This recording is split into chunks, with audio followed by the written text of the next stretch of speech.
Hello, welcome back. We'll be discussing Chapter 2. Chapter 2 is pretty short. It introduces two theoretical foundations for why people do or do not vote.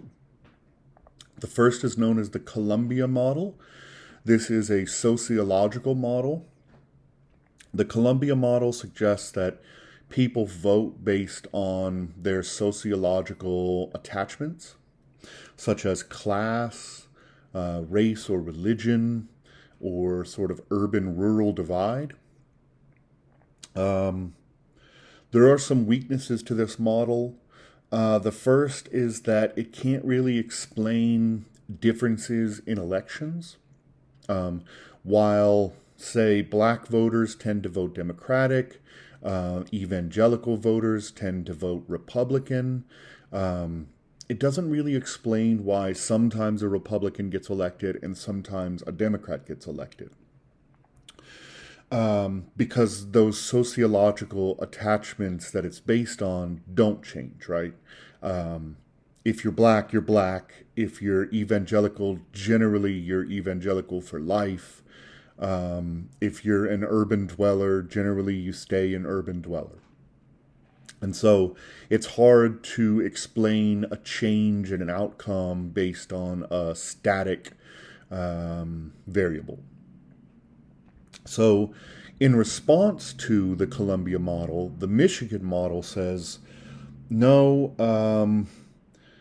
it's not about these sociological attachments, it's a psychological model based on party identification and sort of the direction of party identification, like which party you identify with, and the strength of that attachment.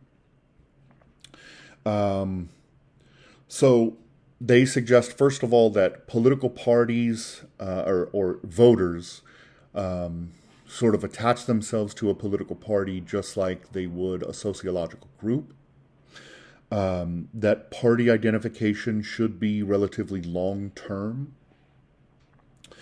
That party identification also affects other individual attitudes about politics, about how one feels about certain issues, say abortion rights, execution. Your party attachment will sort of